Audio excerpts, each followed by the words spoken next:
Boa tarde a todos, uma grande alegria participar desse evento, que eu considero de fundamental importância. Peço desculpas a quem veio ontem assistir o documentário, já me viu falar tanto no documentário, agora ainda vai ter que me ouvir falando mais ainda, né?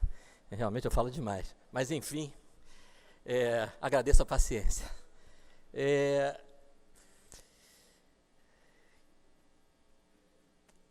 Queria agradecer, né, já que eu mencionei o documentário, essa oportunidade ímpar que eu tive, sendo convidado para participar tanto do documentário quanto desse evento. Então, agradecer ao Coronel Cajueiro, Coronel Vivian, Major Elaine, minha querida amiga Miriam Carvalho, que fez esse registro primoroso, esse documentário espetacular, né? E que, como já foi mencionado aqui, deveria ser de exibição obrigatória, né? Nas escolas, nas universidades, ou nas universidades, então, nem se fala. O foco da minha palestra vai ser a questão da legislação penal, né, e do quanto a lei penal brasileira propicia a impunidade. Né. O que é que isso tem a ver com a vitimização do policial? Né. O policial que arrisca a sua vida, o policial que enfrenta situações dificílimas. No Rio de Janeiro, criminosos com um poderio bélico que o estrangeiro só acredita vendo, né? O policial ele vai desenvolver todo esse esforço para prender o criminoso. E o foco da minha palestra é mostrar para os senhores, né, chamar a atenção do que vai acontecer com esse criminoso uma vez preso, né, de como é absurda uma legislação que vai acabar fazendo com que os senhores policiais prendam o mesmo criminoso 2 vezes, 5 vezes, 10 vezes. 77 vezes tem um registro, se não me engano, é lá do Rio Grande do Sul, né? O mesmo vagabundo, o mesmo criminoso sendo preso mais de 70 vezes. Eu até desconfio que quando essas ONGs dizem que o Brasil prende demais, deve ser isso, porque ele prende várias vezes o mesmo bandido. Né? Prende demais, é isso. Prende o sujeito uma vez, aí soltam 2 vezes, soltam de novo, 3, 5, 10. Né? Bom, esses eram os dados da nossa criminalidade em 2016, quer dizer, parte dela, né, apenas os crimes de homicídio, latrocínio e lesão corporal seguida de morte. Nós tivemos um total de 61.619 mortes violentas em 2016. Em 2017, esse número já subiu para perto de 63, né? Em 2018, continuou subindo. Parece que isso é uma constatação ainda, é algo que ainda precisa ser visto. Estamos ainda no fechamos aí o primeiro trimestre de 2019, mas com uma situação interessante, né? Há uma notícia de redução de cerca de 25% no número de homicídios. E que, de novo, nos faz pensar na questão da impunidade, né? Porque o que mudou do início do ano para cá? Na verdade, quer dizer, tem muita coisa para mudar ainda, mas uma coisa que certamente já mudou foi a mensagem, né? Foi o discurso de quem comanda esse país, né? Esse discurso já mudou, né? Quer dizer, o discurso do criminoso coitadinho, vítima da sociedade, né? O discurso do prender não resolve, prisão não adianta, esse não é mais, por exemplo, o discurso do governo federal, não é mais o discurso do governo aqui do estado do Rio de Janeiro, né? E a gente se pergunta se essa simples mudança, né, na mensagem já não foi recebida lá pelo lado de lá, né? O senhor sabe, pelas pobres vítimas inocentes da sociedade, né? Será que eles já não estão pensando, opa, peraí, agora parece que o pessoal está começando a acreditar que prender pode resolver, né? Se os senhores examinarem um gráfico, existem vários, né, do sistema de justiça criminal e da polícia dos Estados Unidos, né, tem um particularmente interessante que correlaciona a partir do início dos anos 90, que o meu querido colega Leonardo Jardim mencionou aqui, quando houve essa mudança na mentalidade, né, uma mudança de mentalidade, porque os Estados Unidos viveram esse mesmo discurso que nós vivemos hoje, do criminoso, coitadinho, prender não adianta, não é? Nova York teve um prefeito, antes do Giuliani, eu não lembro o nome dele, que dizia que aquelas pessoas que estragavam, danificavam os bancos do Central Park, dos parques públicos, né, com pichações, não é? Ele dizia, não, eu não vou botar a minha polícia para punir isso, porque isso é uma expressão artística. O sujeito danificava o patrimônio público e o prefeito dizia que não, a polícia lá é municipal, não vou colocar a polícia para... É uma expressão artística. Então, outro dia eu ouvia um ministro do Supremo criticando a polícia, um ministro, curiosamente, do Rio de Janeiro, criticando a polícia porque, dizia ele em tom de desprezo, a polícia fica prendendo os meninos do tráfico. Eu estava vendo a palestra brilhante palestra do coronel Mário Sérgio sobre o narcoterrorismo, estava lembrando os meninos, como são travessos, não é? Os meninos do tráfico. Bom,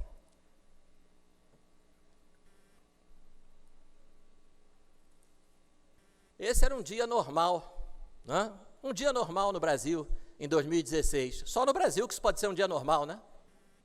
Olha aí. 7 latrocínios, 136 estupros, 169... Olha o último. Vocês estão vendo o último quadradinho ali com o carro? Olhem para o carro, mas olhem rápido, porque ele vai ser roubado já já. 2.922 carros roubados em um dia. Isso é um número alarmante, né? O roubo de carro, em termos de subnotificação, ele é menor, porque o carro normalmente tem seguro e tal, mas vejam só, não é? Que coisa absolutamente assustadora. Não é? E aí, quando a gente ouve, isso aí é só um exemplo, né? Quer dizer, você pode usar outro exemplo, soma todos esses países em azul, soma o número de homicídios em todos esses países em azul, né? O Brasil tem mais homicídios que todos esses países juntos, toda a Europa, Estados Unidos, Canadá, Austrália, Nova Zelândia não aparece ali, mas está ali também, né? Indonésia, países do norte da África, não estamos falando só de países de primeiro mundo, né? Marrocos, Egito, Líbia, Argélia, Tunísia. Soma tudo isso, o Brasil tem mais homicídios, né? O Brasil viu mais mortes violentas no ano de 2015 do que na Síria, que estava enfrentando uma guerra civil.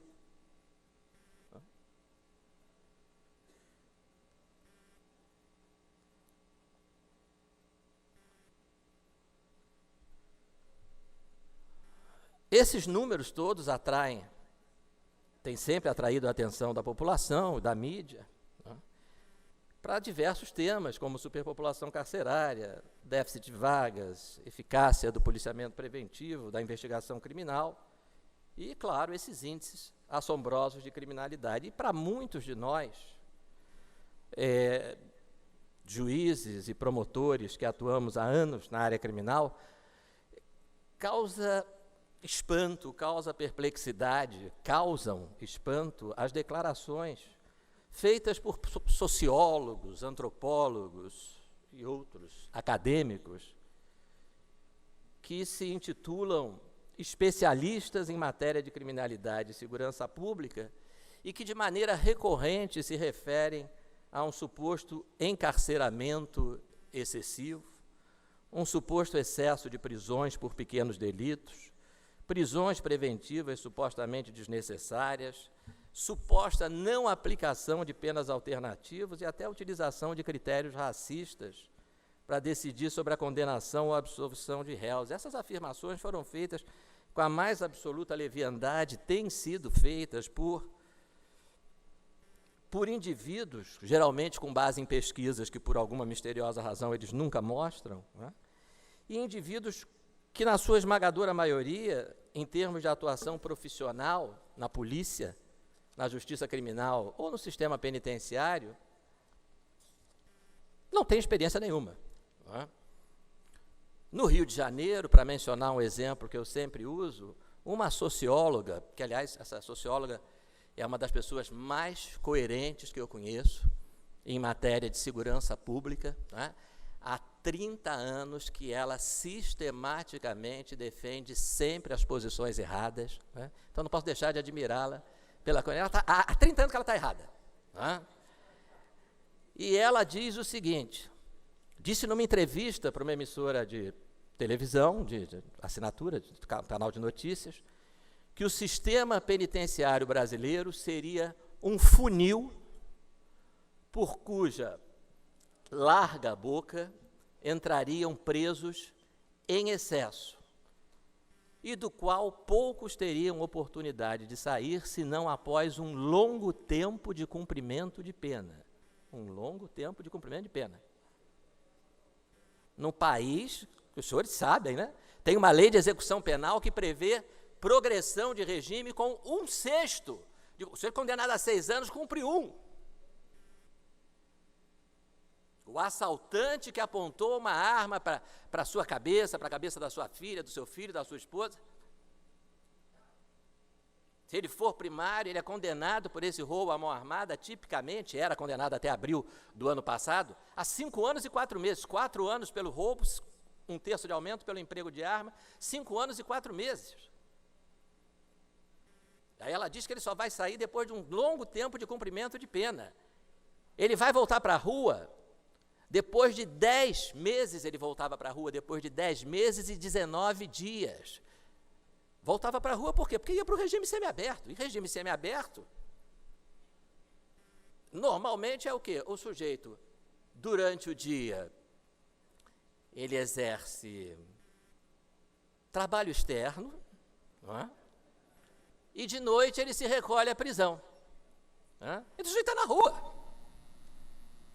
Eu fui promotor do 3º Tribunal do Júri, né? O nosso querido amigo Alexandre Abraão foi juiz-presidente lá por muitos anos. E o que nós tivemos de júri em que o homicídio era cometido por indivíduos que tinham sido condenados por roubo, tinham cumprido 1/6 da pena e voltado para a rua no regime semiaberto. Era um número impressionante. Então, será que isso é um longo tempo de cumprimento de pena? Será que faz sentido isso? Onde é que existe isso? Não existe lugar nenhum do mundo. O sujeito cumprir 1/6 da pena, preso de verdade, porque preso de verdade, para mim, é o preso que está em regime fechado. Eu costumo dizer o seguinte, discutir segurança pública não é fazer prova de direito penal. Se eu perguntar para o meu aluno lá da UERJ, né, Caio assaltou Tício, né? Caio e Tício vêm se enfrentando há séculos nas aulas de só tem o Caio, Tício, às vezes o Mévio, né? Aí o Caio apontou, roubou o Tício. Aí o Caio pegou 6 anos de prisão, né? Aí cumpriu 1 ano, Agora passou para o regime semiaberto. Caio está preso? O aluno vai responder, sim, Caio está preso no regime semiaberto. A resposta está certa, mas eu estou fazendo prova de direito penal. Agora, se eu estiver discutindo segurança pública, né, e dizer assim, olha, o Mévio estuprou uma criança, foi condenado a 10 anos, cumpriu 4 e já está no regime semiaberto. O que significa de noite, de dia, ele está circulando por aí. A minha filha sai da escola ao meio-dia e vai andando para casa, nesse bairro por onde o Mévio circula. Mévio está preso ou está solto? O Mévio está solto, né? Se não for prova de direito penal, se eu estiver discutindo a segurança de uma criança circulando num lugar onde está circulando livremente um estuprador condenado, não adianta dizer para... Ela vai perguntar para mim, papai, o Mévio está preso? Tá, minha filha, fica tranquila, ele está preso no regime semiaberto. No mesmo regime semiaberto em que estava preso o papagaio, não é esse? Lá de Porto Alegre. Que foi lá na porta da escola e assaltou a mãe lá que ia buscar o filhinho e matou. Matou uma mãe na porta de uma escola de Porto Alegre. Um sujeito que estava na segunda, terceira, não sei qual condenação por roubo. E ele terá sempre a possibilidade, essa é a nossa lei, que a socióloga diz que mantém o sujeito preso por um longo tempo. A lei que permite que com 1/6 de pena, no primeiro roubo à mão armada que você cometer, você passe para o regime semiaberto. No segundo roubo, também. No terceiro, também. No 10º, também. Em todas as condenações, você terá sempre a possibilidade de progredir. Acho esse verbo lindo, né? Isso é que é progresso, né? Progredir. O que é o progresso? Progresso é o ladrão que saiu do regime fechado para o regime semiaberto. Está na rua. Está na rua. Está na rua. Então você não sabe qual é o maior absurdo nessa fala dessa especialista. É dizer que nós prendemos um funil por onde entra um número enorme de presos, a média de apuração de homicídio no Brasil. A gente não tem esse número oficial, mas as estimativas, o estudo da Escola Nacional de Segurança Pública, lá do Conselho Nacional do Ministério Público, a média é de 8%. A nossa história nas últimas décadas tem sido o quê? De sucateamento das polícias, de não valorização do policial, e isso se reflete também no âmbito da Polícia Civil em índices de investigação. Eu já trabalhei como promotor do júri em mais de uma cidade daqui, do Grande Rio, com um índice de apuração de 1% na década de 90. 1%! De cada 100 inquéritos de homicídio, 99 a autoria era ignorada, e assim permaneceria até o final.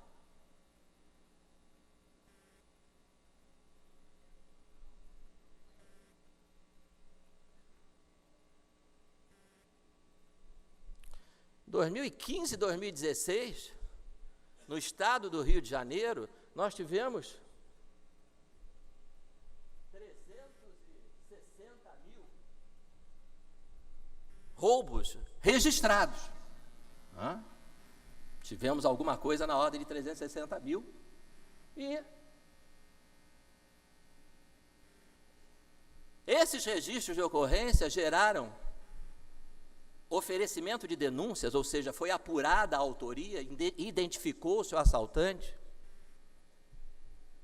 em 6.600 casos, mais ou menos. Isso dá 1,8% de índice de apuração. Esse é da próxima vez que vocês ouvirem um especialista de uma ONG dessas, falando que o Brasil prende demais, pensem nisso, índice de apuração de menos de 2% sobre o total de roubos, o quê?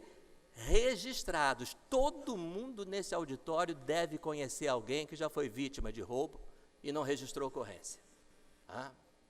Ou, para usar a linguagem do leigo, já foi assaltado e não deu queixa. 2 registrados, o índice de apuração no estado do Rio, e não tem razão para acreditar que seja muito melhor pelo país afora. é de menos de 2%. Isso significa o seguinte: 2%, menos de 2%, 1,8%, se considerar a subnotificação, pode baixar esse índice para 1, na melhor das hipóteses. De cada 100 roubos, você consegue prender, bom, na verdade você consegue identificar, se vai prender ou não, é outra história, né? É outra. Mas você, vamos arredondar isso, 1% vai em cana. Essa era a realidade do nosso Estado em 2015, 2016. E a realidade do Brasil não é muito diferente dessa, do Brasil como um todo.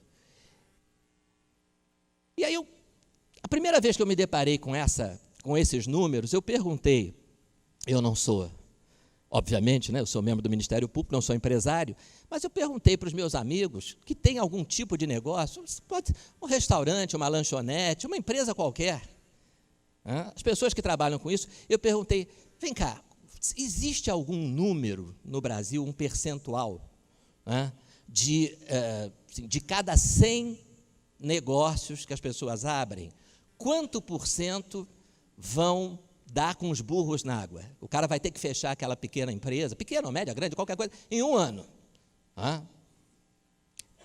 E aí eles me dizem o seguinte, olha, esse percentual de negócios que fracassam está em volta de 75%.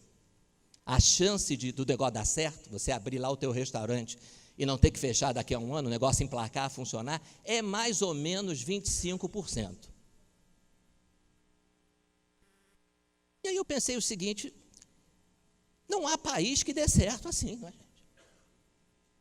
O que a gente pode esperar de um país em que eu viro para a senhora ali da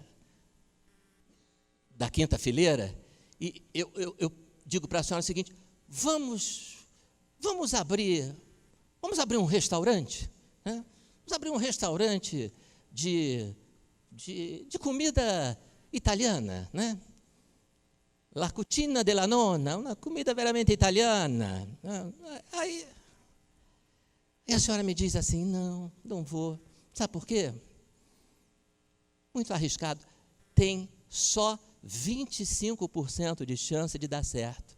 Tem 75% de chance de dar errado. Ah, é? O senhor não quer abrir um restaurante comigo? Então, vamos fazer o seguinte, vamos assaltar um restaurante? Porque aí a possibilidade de dar certo sobe para 99%. Porque se você assaltou um lugar e não foi preso, deu certo, não deu certo? Se você roubou muito ou roubou pouco, eu não sei. Mas em cana você não foi. Então como é que é isso, gente? A chance de você entrar armado de fuzil num sábado à noite no Cervantes da Barra da Tijuca e não ser preso e não acontecer nada é de 99%. Não é não ser preso na hora só, não. É não se conseguir apurar a autoria. Era esse o quadro do Rio de Janeiro, que, aliás, agora vai começar a mudar, se Deus quiser, já está mudando. Mas nós temos um longo caminho pela frente. Como eu sempre digo, o problema de você ter um índice de apuração de 1% é que se você melhorar 100%, passa para 2%. Dobramos os índices de apuração. É mesmo? Quando é que era? 1%, agora são 2%. Puxa vida, que bacana. Já é alguma coisa. Então, quer dizer, o meu querido Leonardo Jardim falou agora, quer dizer, você perdeu a conexão com a realidade. O sujeito tem um discurso de encarceramento excessivo. Vem aqui o sociólogo, antropólogo, ou como vocês dizem com muita propriedade, eu gosto muito dessa expressão, o policiólogo.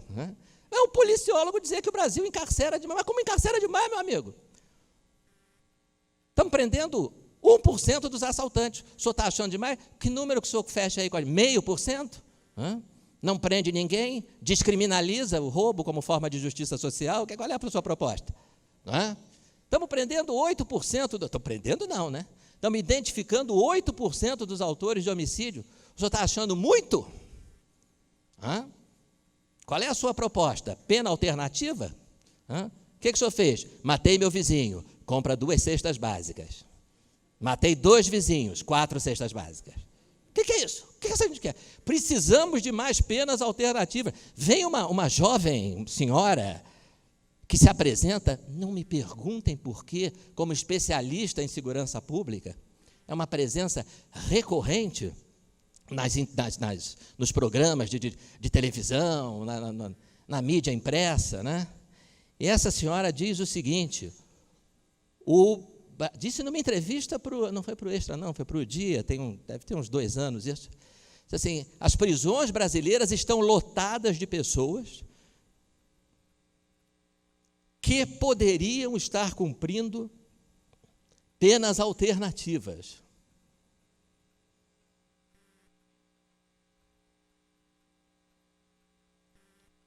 Vamos procurar essas pessoas aqui, né? 25% roubo, mais 3% de latrocínio, 28% de assaltante. Não preciso dizer que a imensa maioria, a mão armada, né? Roubo simples, atualmente eu só tenho visto, de novo, o Caio contra o Tício no livro de Direito Penal. Estou vendo muito pouco. Fora do Caio contra o Tício, é tudo com arma. 28%. 10% de homicídio. 38%. Furto. Olha aí, furto. Deve ser aquele ladrão de galinha que eu estou para ser apresentado até hoje, né? Eu estou com 30 anos de ministério, estou esperando conhecer o camarada que está na penitenciária, cumprindo, olha, as nossas penitenciárias estão cheias de ladrão de galinha, mas eu não conheci nenhum até hoje. 13% de furto. Eu quero lembrar aos senhores o seguinte, a legislação penal, a lei penal brasileira, artigo 89 da lei 9.099, de 95, diz que, no caso do furto, se o réu for primário, furto simples, o caso é de suspensão condicional do processo, sursi processual, não é da pena, não é que ele seja condenado e não vá cumprir a pena, suspende-se o processo, ele não vai a julgamento se for primário, como diz um amigo meu que é leigo, quando eu expliquei esse artigo para ele, disse, então quer dizer que no Brasil todo mundo tem direito de furtar pelo menos uma vez, né? É mais ou menos isso, né? Então, esses 13% que estão nas penitenciárias são reincidentes. Aí eu vou perguntar para a ilustre especialista da ONG, né? O sujeito que furta pela segunda vez também não é para ser preso? Só a partir da 3ª? Da 5ª? Da 8ª? Se os senhores somarem isso aqui, os senhores vão ver que entre... peraí, tem mais um item, como é que eu ia esquecer, né? Porque esse é que é o alvo dessas ONGs. 28% estão cumprindo pena por tráfico. Poxa vida, né?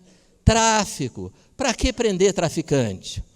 Diz o sujeito com a cara mais lavada do mundo, tráfico é crime que não tem violência. Né? De novo, ele confunde ou se faz de besta, né? Prova de direito penal com discussão sobre segurança pública, porque lá na prova de direito penal, se o professor perguntar para ele, o tipo penal do crime de tráfico contém as elementares violência, a grave ameaça, emprego de arma, ele vai responder, não, o tipo penal é vender, exportar, importar, produzir, fabricar, ter em estoque, substância entorpecente, blá, blá, blá, blá, blá. Que beleza, tirou 10. A outra coisa é discutir segurança pública, né? É você perguntar para um sujeito desses, meu amigo, você que mora no Rio de Janeiro, né? Será que existe alguma relação entre tráfico de drogas e violência? Ele vai responder, não. Então, meu filho, você está louco. Né? Você sabia que 48% dos homicídios no Rio de Janeiro são relacionados com tráfico de drogas? Você já viu o poderio bélico dos traficantes? Você chegou de Marte agora? Você não relaciona tráfico com violência? Então, você não sabe do que está falando. É evidente. Então, dizer que você pode, como várias dessas ONGs propõem, né, o desencarceramento dos traficantes. Nós temos um ministro do Supremo Tribunal Federal, que, vejam só, é do Rio de Janeiro, né? Aliás, é meu colega lá no corpo docente da universidade onde eu dou aula, e que fazia essa crítica outro dia, que eu falei para vocês, né? Não, a polícia fica prendendo os meninos do tráfico, né? Então vejam que a questão é cultural. A questão é a contaminação ideológica que essas pessoas sofreram e transmitem. Essas pessoas aprenderam nas universidades, nas faculdades, que o criminoso é uma vítima da sociedade. E elas trazem esse pensamento que as impregna, que impregna suas mentes, para as suas atividades. Vejam, dos bancos das faculdades de direito sairão os futuros juízes, os futuros promotores, os futuros advogados, e não necessariamente, mas em grande parte, os futuros legisladores. Muitos dos que fizeram as nossas leis saíram de faculdades de direito com esse tipo de visão. E isso contamina as instituições de uma maneira que me deixa... Eu não consigo me acostumar com isso. Eu recebi um e-mail na semana passada da minha associação de classe, a Associação do Ministério Público do Estado do Rio de Janeiro, anunciando que estavam abertas as inscrições para o nome é Curso de Segurança Pública. Eu falei, puxa, mas que bacana. Primeira aula será proferida pelo professor fulano de tal. Nunca ouvi falar. Mas, né, viva a internet, viva o Google. Fala, professor fulano de tal, antropólogo de uma universidade federal, ou sociólogo, ou uma coisa assim.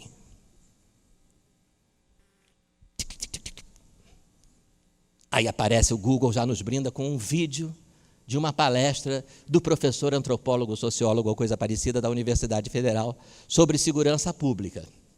E que vai dar a aula, a primeira aula do curso de segurança pública, promovido pela Associação do Ministério Público,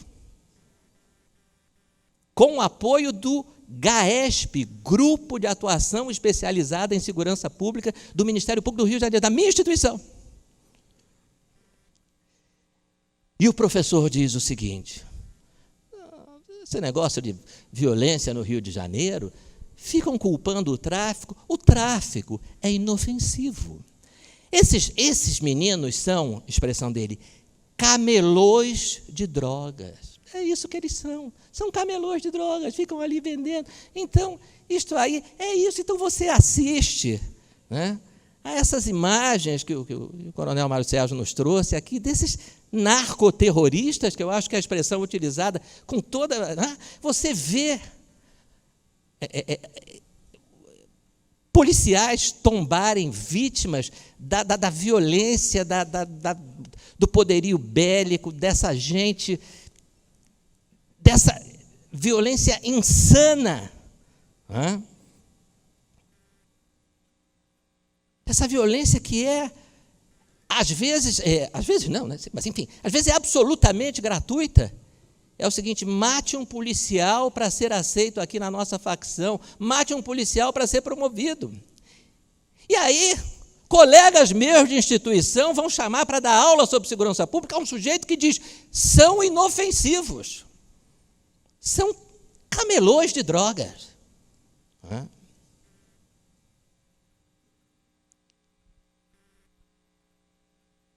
Esse tipo de situação foi que nos levou, o nosso governador falou isso antes, ontem, né, na abertura do evento.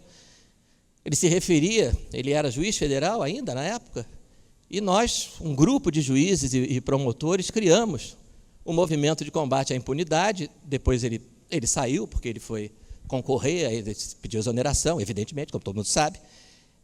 Mas o grupo continua existindo, né? O Alexandre Abraão foi também um dos fundadores, e o nosso objetivo é exatamente fazer um contraponto a essa visão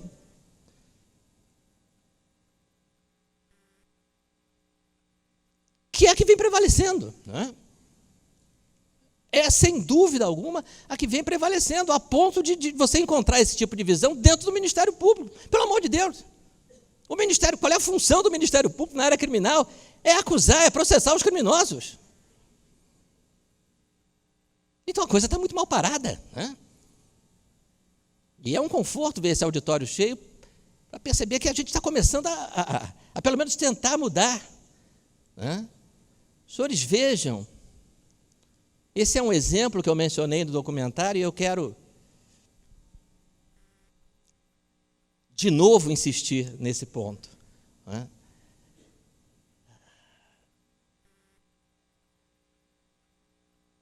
Vejam que foi feito um evento, lançamento oficial, 16 medidas contra o encarceramento em massa. Ou seja, 16 medidas contra algo que não existe. Nós temos impunidade em massa, nós não temos encarceramento em massa.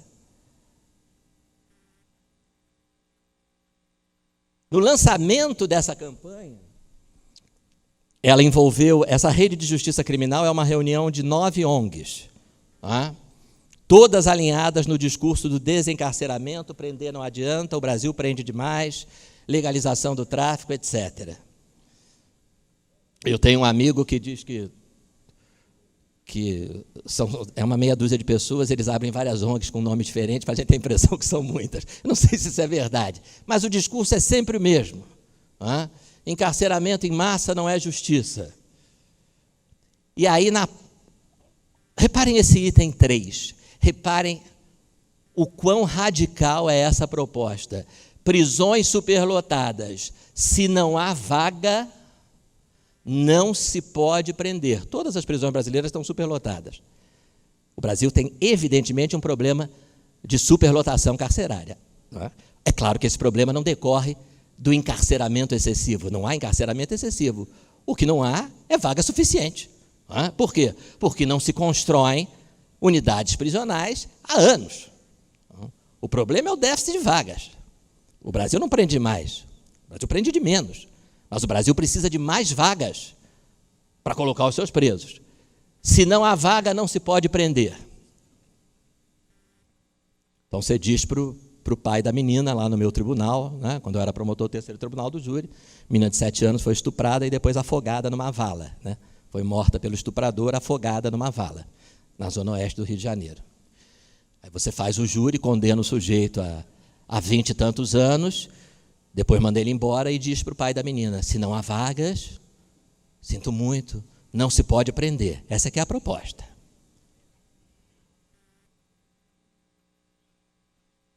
Essas são as ONGs. Eu destaquei o nome de algumas delas. Pastoral Carcerária, ITTC, Conectas Direitos Humanos, Instituto dos Defensores de Direitos Humanos, Justiça Global Brasil.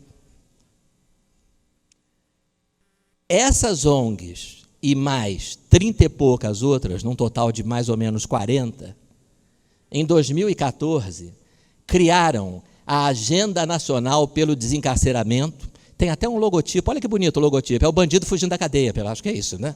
Pelo que eu estou entendendo, está fugindo, né?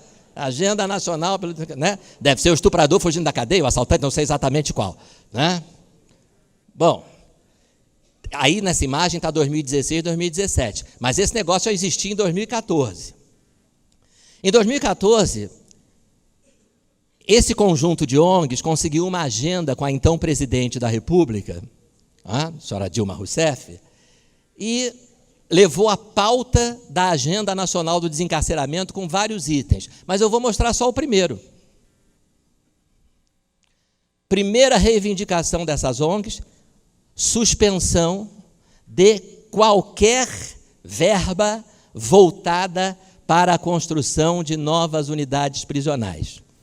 Se os senhores forem nas redes sociais dela, a palavra de ordem é: não queremos nenhum real gasto em construção de presídios.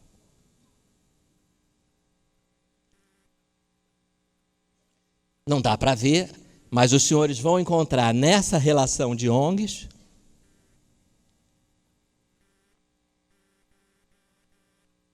essas aqui. Essas que 3 anos depois, 2017, 2 anos e pouco depois, fizeram esse cartaz aqui. Se não há vagas, não se pode prender. Perceberam? Se não há vagas, não se pode prender. Bom, então vamos fazer novas vagas, né? Não queremos nenhum real investido em construção de novas vagas. Eu fiz essa apresentação uma vez para pais da escola onde meus filhos estudam, do bairro onde eu moro, né? Leigos em geral, e uma mãe levantou e perguntou: eles são malucos? Eu falei: não, malucos somos nós, se acharmos que eles são malucos. Isso é um plano. Isso é um plano. Tem um passo a passo aqui, ó. Passo a passo do abolicionismo penal. Essas pessoas são ideologicamente, filosoficamente contra a prisão, contra a punição, porque elas acham que o criminoso é uma vítima do sistema capitalista opressor. Olha aqui.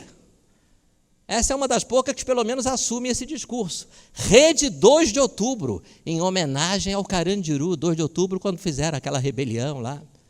Então criaram uma ONG, olha aqui, Coletivo Autônomo Anticapitalista e Abolicionista Penal, que atua na cidade de São Paulo, interessado em colocar um fim no regime de punições que sustenta o Estado e o capitalismo. A Rede 2 de Outubro é um coletivo autônomo que busca criar estratégias de luta contra a prisão e o sistema penal, contra a prisão, que é um instrumento, é um regime de punições. A prisão sustenta o Estado e o capitalismo. Quem sustenta o capitalismo é a prisão. Vocês entram lá em Bangu 1, está todo mundo trabalhando, produzindo iPhone, automóvel, é uma produtividade febril. Essa gente é louca, mas pelo menos eles assumem isso. Estão dizendo: não estão preocupados com superlotação, com coisa não, nós queremos acabar com a prisão. E para isso, essa ONG e todas as outras que não assumem esse discurso, mas pensam a mesma coisa que esses malucos, que esses indivíduos, tem esse passo a passo. Primeiro, banir qualquer investimento na construção de novos presídios. Passo 2, reclamar que as prisões estão superlotadas. O Brasil prende demais. Passo 3, se não há vagas, não se pode prender. É isso. Não é, aí não é loucura, não, aí tem método. Aí tem ideologia. Vamos falar para a mãe e para o pai do João Hélio, né? Se não há vagas, não se pode prender. Vamos falar para os pais desse menino arrastado pelas ruas do Rio de Janeiro. Vamos explicar para eles que o Brasil, o sistema prisional brasileiro, mantém o indivíduo preso por um tempo excessivamente longo. E eles vão responder: mas ano retrasado fez 10 anos que mataram o nosso filho, já está todo mundo no regime semiaberto, já estão todos nas ruas, explica esse excessivamente longo para a gente. Esse tempo de prisão excessivamente longo, foram condenados a 40 anos, em média, de prisão, já está todo mundo na rua, depois de 10 anos. Depois de 10 anos, os maiores de 18, porque tinha um que tinha 17, né? Esse voltou para as ruas em 3 anos e hoje vive em lugar desconhecido. Alguns dizem que fora do Brasil, outros não, mas às expensas de uma ONG que se mobilizou para fazer a mudança desse rapaz e de toda a sua família para um lugar seguro.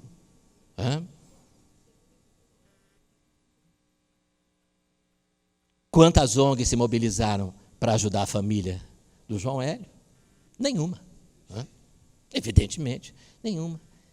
Então, essa lei tolerante, que há 30 anos, é só o que se faz no país, com exceção da Lei 8.072 de 90, que hoje praticamente não existe mais, foi desfigurada pelo Supremo. O centro da preocupação do nosso legislador é o criminoso.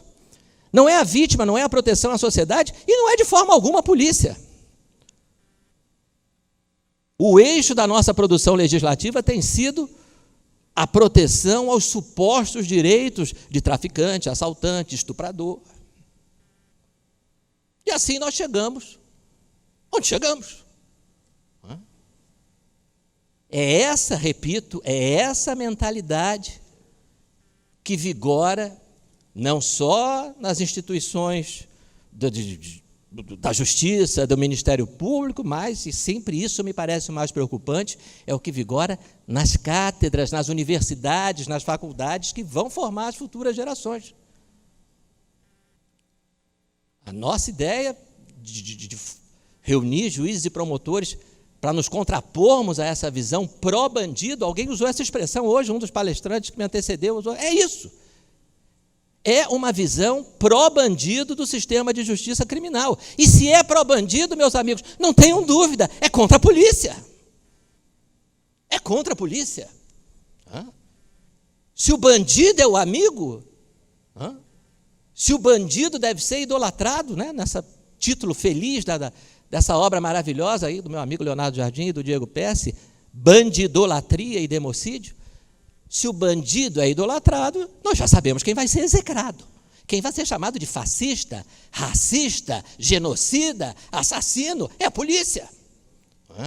Com mais de 61 mil brasileiros mortos por ano em homicídios e latrocínios, eu entendo que já é mais do que chegada a hora dos nossos legisladores, dos nossos tribunais, pararem de ter piedade dos criminosos e passarem a ter compaixão pelas vítimas, que somos todos nós, pelos parentes das vítimas, que somos todos nós, e principalmente pelos heróis que tombaram em defesa da sociedade, que são os colegas dos senhores. Muito obrigado.